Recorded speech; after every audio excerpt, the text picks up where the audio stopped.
Au sommaire de ce journal, fin de saison difficile pour le Sarreguemines FC, réduit à 9 contre 11 après 2 expulsions. Les faïenciers se sont inclinés 4-1 samedi soir face à Colmar. Le club qui risque la relégation en Régional 1 espère se maintenir en National 3 grâce à une contestation administrative. En athlétisme, 600 sportifs ont participé hier au championnat de France Interclub National 2A à Sarreguemines.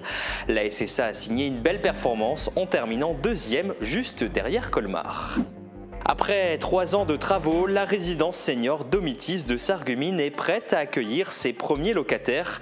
Située à 2 pas du centre-ville, elle compte 116 appartements et offre de nombreux services, piscine, restaurant ou encore conciergerie. L'école élémentaire d'Ypelin fait peau neuve en vue de la rentrée prochaine. Coût des opérations 70 000 € pour la structure et 50 000 € pour les aménagements extérieurs. L'accueil des gens du voyage continue de faire débat. Les élus de la communauté d'agglomération de Sarreguemines-Confluence ont retoqué le nouveau schéma départemental d'accueil proposé par le préfet et le conseil départemental. Il prévoyait notamment la réouverture d'une aire aujourd'hui fermée en raison de dégradation. Et une belle initiative pour finir, Lidl offre 20 000 € de matériel au Resto du Cœur de Schorbach. Le chantier d'insertion maraîcher bénéficiera bientôt d'un système d'irrigation éco-responsable. Il permettra d'améliorer les conditions de travail des 18 salariés. Vous regardez le 30 minutes, bonjour et merci de commencer la semaine en notre compagnie. On terminera cette émission en musique avec Jonathan Fournel. Formé au conservatoire de Sarreguemines, le jeune pianiste strasbourgeois s'est fait un nom à l'international. Il revient régulièrement en Moselle, notamment depuis qu'il a créé un festival, Les Songes Musicaux. Nous sommes allés à sa rencontre, mais d'abord, voici ce qui fait l'actualité près de chez vous. Et on commence avec du foot, ambiance électrique samedi soir au stade de la Blise lors de la dernière journée de National 3. Le Sarreguemines FC jouait sa survie tandis que Colmar visait la montée. À la pause, les deux équipes étaient dos à dos, un but partout, mais tout a basculé en seconde période. Réduit à 9 après 2 cartons rouges, les faïenciers ont craqué. Score final 4-1 pour Colmar. Retour sur ce match à fort enjeu avec Guillaume Dumonteil. Le match entre ces deux équipes aux ambitions bien différentes démarrait timidement. Colmar, en vert, se crée une première occasion avec cette frappe contrée. La rencontre se compliquait pour le SFC au quart d'heure de jeu suite à ce pénalty sifflé par l'arbitre. Estrada ne manquait pas l'occasion d'ouvrir le score. Euphorie dans les rangs des supporters alsaciens. S'ils se sont déplacés à Sarreguemines samedi, c'était pour fêter le titre. Une seule condition pour eux, gagner. Dans la foulée, leur protégé était à 2 doigts de doubler la marque. Sarreguemines se procurait une situation pour égaliser, mais la défense de Colmar contrait cette tentative. À la 30e minute de jeu, les locaux parvenaient à égaliser. Grand ouf de soulagement au stade de la Blise, le SFC n'ayant besoin que d'un match nul pour se maintenir en National 3. Dans la foulée, Colmar avait l'occasion de reprendre l'avantage. Cette tentative était contrée. On ne sait trop comment dans la surface, en tout cas illégalement pour l'équipe alsacienne qui espérait obtenir un deuxième pénalty suite à cette action. Il n'en sera rien. Colmar continuait de pousser, Sarreguemines souffrait, un peu miraculeusement quand même, le score était de parité, un but partout à la mi-temps. Le destin de cette rencontre commençait à basculer avec l'expulsion d'El Mansouri après ce tacle. À 10 contre 11, le SFC allait devoir s'arracher. Moins de 7 minutes plus tard, Colmar repassait devant au score suite à ce centre. Sarreguemines cherchait des solutions pour égaliser et obtenir ce point du match nul si précieux en vue du maintien. À 10 contre 11, c'était compliqué. À 9 contre 11, la mission devenait impossible. Sarreguemines allait malheureusement se retrouver dans cette situation après cette seconde expulsion. Un deuxième carton rouge qui avait du mal à passer côté sarregueminois. Visiblement, il y a des choses dans le football que nous ne maîtrisons pas forcément sur le terrain et qui se jouent ailleurs. Et je laisse au trio arbitral, je les laisse à leur conscience. Le reste de la rencontre n'était alors qu'un long chemin de croix pour le SFC, tandis que les joueurs et les supporters de Colmar savouraient cette victoire et ce titre de champion de National 3 qui se dessinait. Colmar inscrivait un 3e but, puis un 4e, scellant l'issue du match et peut-être celle du championnat. Ce qui est sûr, c'est que Colmar est champion et jouera en National 2 l'année prochaine, et que si on s'en réfère au classement encore provisoire et non définitif du moment, Sarreguemines est rétrogradé en Régional 1. Mais les faïenciers n'ont pas dit leur dernier mot. Il y a une réserve qui a été posée par rapport au match de Sochaux. Donc maintenant on verra, je vais laisser la commission s'occuper de tout ça et le président suivre ce dossier. Le SFC aurait préféré obtenir son maintien sur le terrain, mais il pourrait l'obtenir de manière administrative. Un coup d'œil au classement, le Sarreguemines FC pointe à la 11e place sur 15 et est donc en danger. Les 4 dernières équipes de la poule seront reléguées en Régional 1, mais rien n'est encore joué. Vous l'avez entendu, le club conteste sa défaite du 12 avril dernier face à Sochaux.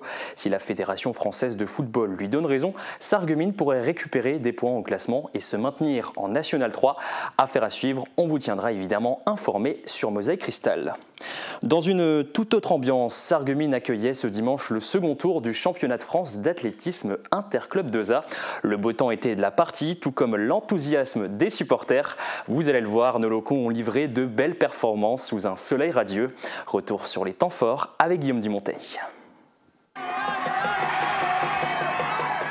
Grosse ambiance hier après-midi au stade Gérard Burg de Sarreguemines. Plusieurs centaines d'athlètes et d'encadrants issus de 10 clubs de tout le Grand Est étaient réunis pour encourager et réaliser des performances. Il s'agissait du second tour du championnat de France Interclub d'athlétisme de National 2A. Un événement réalisé en même temps dans toute la France, quelle que soit la division dans laquelle le club évolue. C'est une compétition par équipe pour laquelle chaque club désigne 2 athlètes féminines et 2 athlètes masculins. En tout, 74 épreuves sont prises en compte, 8 concours et de très nombreuses courses. À domicile, les athlètes sarregueminois se sont plutôt bien débrouillés. De bons résultats pour Sarreguemines, à la hauteur de nos espérances en début de compétition. Au final, Sarreguemines termine 2e sur 10 avec 48 505 points. L'ASSA est uniquement devancée par le club de Colmar. Un nouveau lieu de vie pour les seniors s'apprête à ouvrir ses portes à Sarreguemines. La résidence Domitis La Florentine, située à 2 pas du centre-ville, a vu le jour après 3 ans de travaux. Elle propose une centaine d'appartements destinés aux personnes âgées autonomes avec une large gamme de services et d'équipements pensés pour leur confort. Visite guidée et explications dans ce reportage. Nous sommes dans un T2, donc un appartement avec une chambre séparée qui est entièrement équipée et donc qui est voué à la location en hébergement temporaire. Voici l'un des 116 appartements de la nouvelle résidence Domitis à Sarreguemines. Chacun dispose d'une salle de bain adaptée, d'une cuisine équipée et, selon les cas, d'un balcon ou d'une terrasse. En fait, nous, c'est ça, un habitat intermédiaire entre le domicile et la maison de retraite. Nous, on est non médicalisé, mais on peut mettre en place toute la coordination médicale. Les personnes sont totalement indépendantes, elles peuvent garder le rythme de vie, pouvant recréer également des liens sociaux avec leurs voisins, avec nos équipes, avec les animations qui sont mises en place. Les logements vont du T1 au T3 et mesurent entre 30 et 65 mètres carrés. Parmi eux, 14 sont réservés à des séjours temporaires de 1 à 6 mois. Tous les résidents auront accès à un large éventail de services, piscine, salle de sport, salon de coiffure et d'esthétique, conciergerie, salle de détente ou encore restaurant. Il n'y a pas de dispositif équivalent dans le territoire et donc on répond à une véritable demande. Une trentaine de logements sont déjà réservés. Côté prix, il faut compter à partir de 1 100 € pour un T1 et jusqu'à 1 500 € pour un T3. Les tarifs incluent l'accès aux espaces communs et aux animations. Oui, c'est sûrement un petit peu onéreux, mais non, je suis prête à donner ça pour le confort qu'on va me proposer. Je paye au-delà de 2 000 €, mais j'ai un T3, et j'ai un cellier, et j'ai un garage. Derrière ce projet à 20 millions d'euros, des financements privés.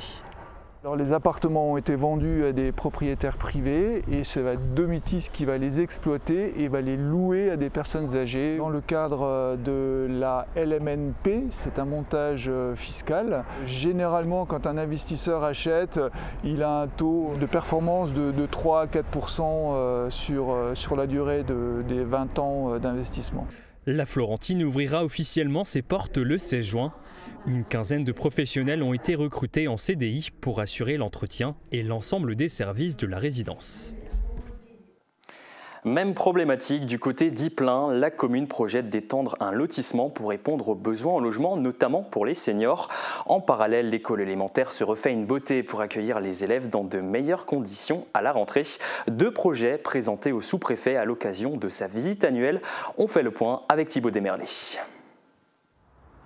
Un établissement scolaire rénové, c'est ce qui attend les élèves de l'école élémentaire d'Ypelin à la rentrée prochaine.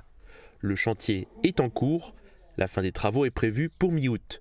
Le projet a été porté à l'attention du sous-préfet de l'arrondissement de Sarreguemines, Wassim Kamel, lors de sa visite. C'était aussi une nécessité, elle était très vieillissante, il y avait des travaux à réaliser, il y a quelques fissures qui apparaissent au niveau de la structure même.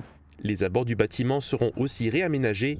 Coût des opérations, 70 000 € pour la structure et 50 000 € pour les extérieurs. Une demande de subvention auprès de l'État au titre de la DETR est en cours. L'État sera aux côtés de la commune pour ces projets de dynamisme, d'attractivité. Vous savez, c'est une politique publique prioritaire, la vitalité, l'attractivité des centres-bourgs. Et on est bien dans ce cas précis. La municipalité rénove aussi 2 de ses logements communaux. Autre grand projet, l'extension du lotissement avec la 2e tranche. Il y a un permis d'aménager qui va être déposé. Ce permis d'aménager doit permettre effectivement la création de 25 à 28 places à bâtir. De plus, nous avons eu la chance d'avoir trouvé un compromis avec des propriétaires qui ont accepté de nous vendre la partie qui nous manquait pour la tranche 1. Et il y aura donc 6 places à bâtir qui vont être aménagées très prochainement. L'équipe municipale met un point d'honneur à l'amélioration du cadre de vie des habitants. Les élus souhaitent réserver des places sur le projet du lotissement pour des logements seniors. Retour maintenant sur le dernier conseil communautaire de la Casques. Bonjour Guillaume, tu as suivi pour nous cette réunion la semaine dernière. Que faut-il retenir ? Bonjour Tristan, effectivement il y avait pas mal de choses, mais avant de parler politique, les élus ont commencé par rendre hommage à Roger Heim, l'ancien maire d'Ernest-Villers, récemment décédé. Il siégeait également à la Casques en tant que conseiller communautaire. Roland Roth a salué ses qualités humaines et son engagement en faveur de sa commune. Suite à ces propos, les élus se sont levés pour respecter une minute de silence en la mémoire de Roger Heim. Et autre temps fort, jeudi soir, les élus se sont penchés sur un point concernant l'aménagement du territoire. Oui, les élus de la Casques ont donné leur avis sur le SRADET. Alors le SRADET, qu'est-ce que c'est ? C'est le schéma régional d'aménagement de développement durable et d'égalité des territoires. Il s'agit en fait d'un document de planification auquel devra se référer le plan climat ou encore le SCOT, le schéma de cohérence territoriale. Encore un acronyme barbare, le SCOT est un document d'urbanisme qui détermine ce qui est possible de faire sur un territoire, notamment en matière de nouvelles constructions. Et si la Casques approuve la philosophie générale du SRADET, à savoir préserver l'environnement et les fonciers agricoles, naturels et forestiers, l'Interco trouve trop restrictif l'espace que le SRADET lui propose d'aménager. Écoutez. Ce volume de surface attribuée est difficilement compatible avec notre volonté de développement économique. Par conséquent, la Casques a décidé de ne pas se placer en opposition aux différents objectifs du SRADET, mais l'Interco estime que certaines règles du schéma apparaissent trop restrictives et difficilement applicables. La Casques s'est également prononcée sur un sujet plus que jamais d'actualité au sein de notre arrondissement, les gens du voyage. Et oui, à Sarreguemines actuellement, c'est un sujet qui fait parler. Je rappelle qu'il y a aujourd'hui des nomades qui occupent illégalement 3 terrains sur le territoire de la Casques. 2 sont situés à Sarreguemines et le 3e campement, le plus important, est désormais présent à Bliesbruck, juste à côté du parc archéologique européen, après avoir passé 7 semaines dans l'avenue marchande de Grossbiederstroff. Près de 70 caravanes sont actuellement installées à Bliesbruck, ce qui est impressionnant. Alors comment faire pour éviter que ce phénomène ne prenne de l'ampleur ? Alors, vaste question auquel personne, je crois, n'a de réponse à apporter. Le préfet de la Moselle et le conseil départemental ont défini un schéma départemental d'accueil des gens du voyage pour la période 2025-2030. Sur le territoire de la Casques, voilà ce qui est proposé. La réouverture ou le déplacement de l'aire d'accueil actuellement fermée suite à des dégradations. Et en ce qui concerne l'aire de grand passage qui n'a jamais été utilisée par les gens du voyage, une réouverture ou un déplacement sont également envisagés. Mais cette aire de grand passage pourrait également disparaître. En effet, ce nouveau schéma départemental prévoit de réduire de 6 à 3 le nombre d'aires de grand passage dans le département de la Moselle. Il y en a une qui aurait sa place uniquement pour la Moselle-Est, mais la Casques aurait une aire de passage commune avec les EPCI de Forbach, Frémin-Merlebach et Saint-Avold. L'aire ainsi créée permettrait d'accueillir des groupes de 150 à 200 caravanes. Je sentais que ce point ferait l'objet de débat et cela n'a pas manqué. Écoutez. On est en train de réfléchir, donc là, on va essayer de commencer à réfléchir, mais je ne sais pas quand, pour trouver un nouvel endroit pour mettre le grand passage. Et il n'est pas prêt d'être loué celui-là, parce que personne n'en veut. Créer une grande aire de passage, je ne suis pas sûre que ce soit vraiment la solution dans la mesure où ils ne s'entendent pas. Ça ne sert à rien de vouloir discuter de tel et tel endroit où on va mettre les gens du voyage. Ils n'iront que là où ils veulent aller, et s'ils veulent aller que là, ils iront que là. Et aussi longtemps que la loi ne les chasse pas, ils resteront là où ils voudront aller. Alors, la CASC a décidé d'émettre un avis défavorable circonstancié sur le schéma départemental d'accueil et d'habitat des gens du voyage pour la période 2025-2030. Et ce ne sont pas les seuls sujets qui ont été abordés, Guillaume.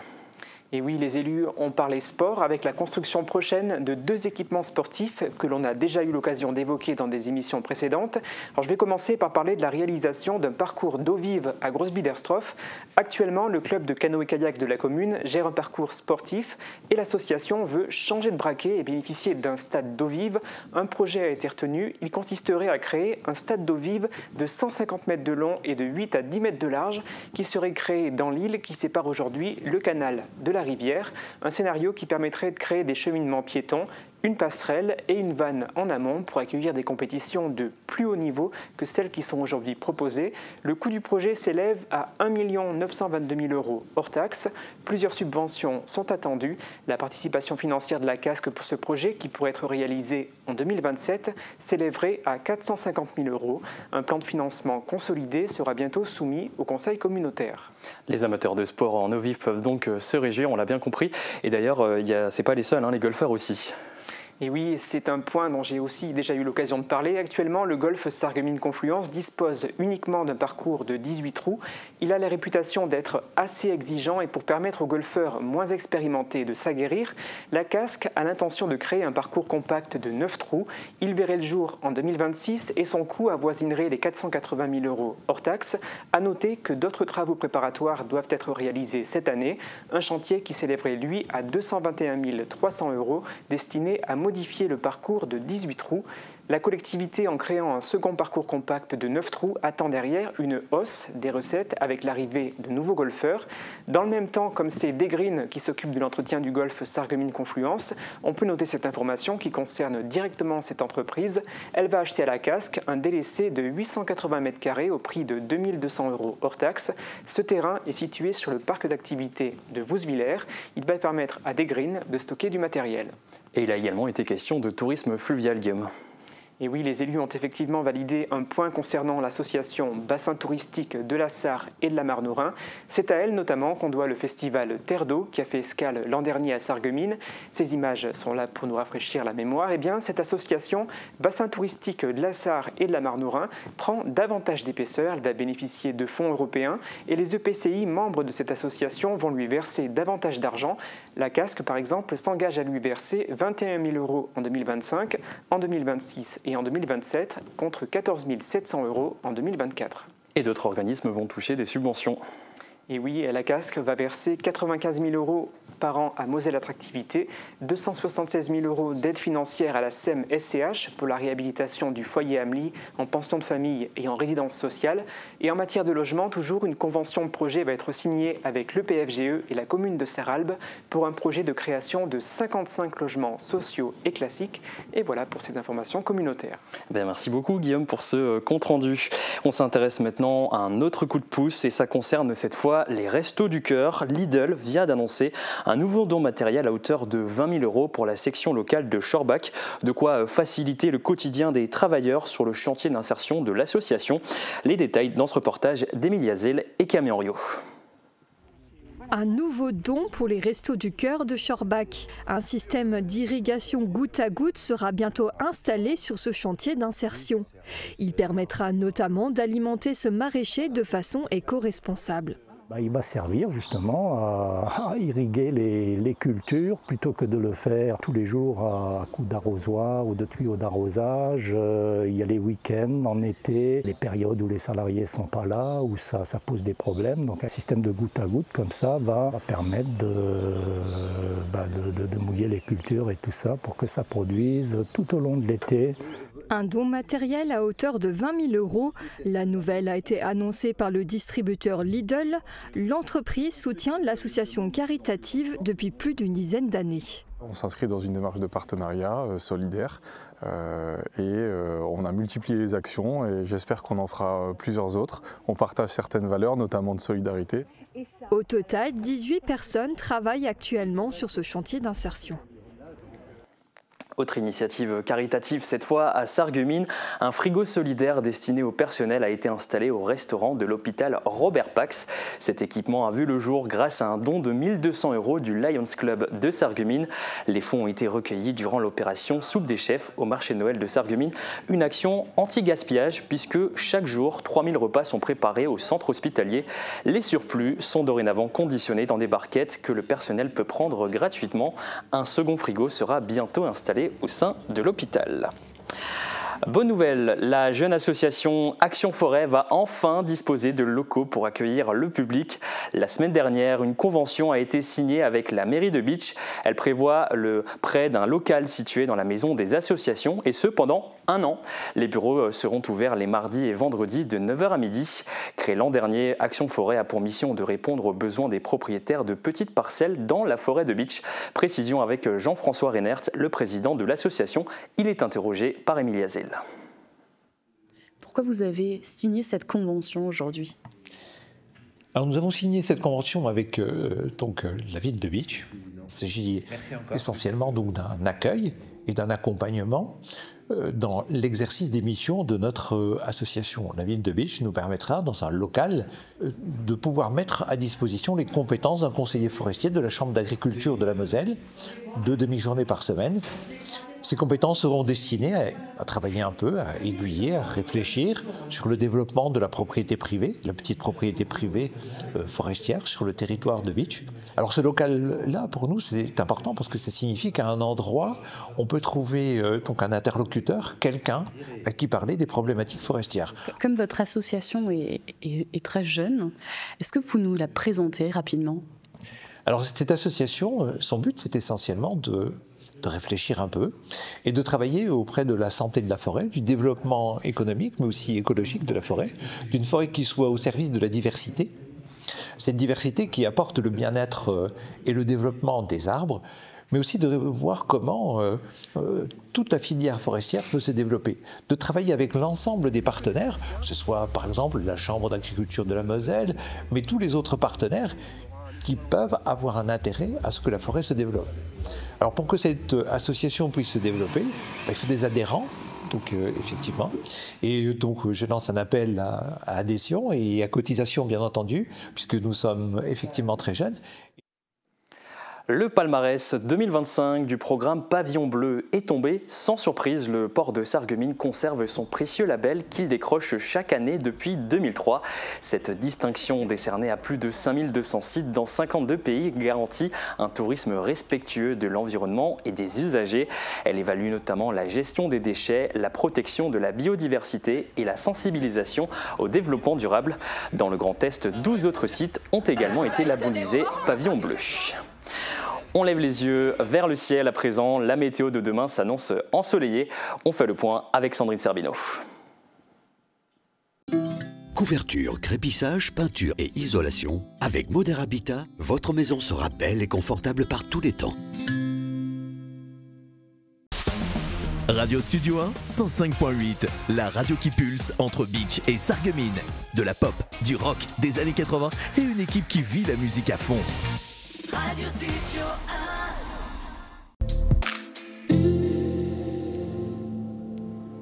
1. Bonjour tout le monde, pour demain on retrouvera quelques nuages qui laisseront toutefois passer de belles éclaircies et le temps restera sec. Côté température, les minimales iront de 12 à 13 degrés et les maximales de 22 à 23 degrés. Demain nous fêtons les Bernardins et il fera jour de 5h42 à 21h14. Passez tous une belle journée et à demain.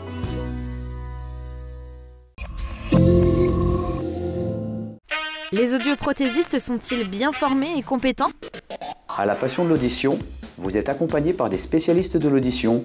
Nos audioprothésistes sont diplômés d'État et suivent régulièrement des formations. Et cela fait plus de 20 ans que nous mettons notre expérience à votre service.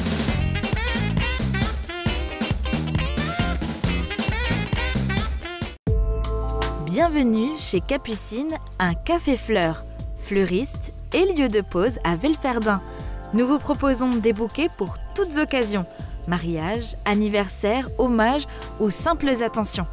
Prenez le temps de savourer un café dans notre espace chaleureux et vintage et découvrez chaque mois un nouveau thème.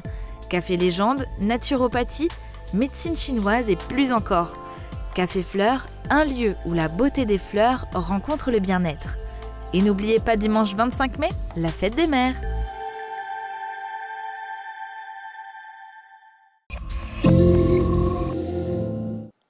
Comme promis, rencontre à présent avec le Mosellan Jonathan Fournel.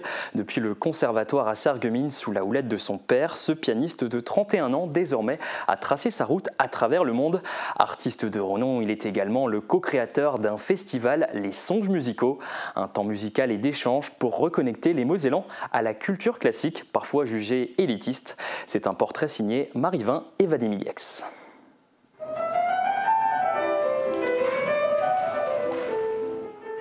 La région l'a vu grandir avant qu'il ne prenne son envol vers une carrière de pianiste renommé. Jonathan Fournel se rappelle encore de ses débuts. Nous, c'est qu'il y avait un piano à la maison et il y avait un ami de mon père qui était organiste qui me voyait juste m'amuser à faire n'importe quoi sur le piano et qui a suggéré à mon père de me lancer dans la musique. J'ai commencé le piano à l'âge de 7 ans au conservatoire de Sarreguemines. Mon père était professeur de solfège là-bas, donc c'est vrai que la musique, j'ai quand même grandi avec. Pour se faire reconnaître par ses pairs, il n'a pas attendu, il marquait déjà les esprits il y a 15 ans. Et on a vu arriver un jeune homme qui débutait, qui était encore dans les grandes classes et tout, et on s'est dit waouh, il a du potentiel. Alors Jonathan, c'est mon meilleur ami, hein, je peux le dire. On se connaît maintenant depuis 12-13 ans, et ce qui est assez drôle, c'est qu'on s'est rencontrés lors d'un concours de piano, et c'est un concours qui a lieu à Metz d'ailleurs. C'est drôle, souvent les premières rencontres ça ne nous marque pas toujours, et là je me souviens bien de l'endroit où il était en train de travailler sur sa partition, la première fois que je l'ai vu.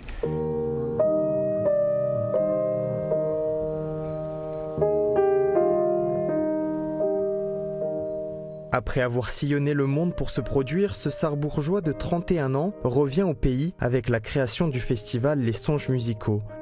L'occasion de partager sa passion de la musique classique avec les Mosellans.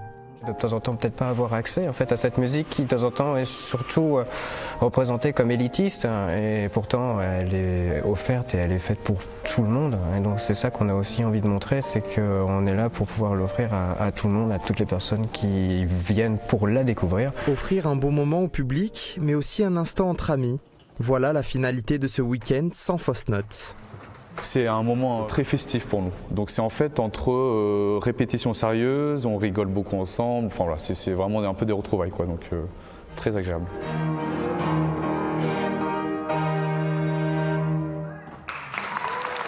Sous les applaudissements du public conquis par l'ensemble des représentations, l'annonce d'un possible renouvellement l'an prochain ne s'est pas fait attendre.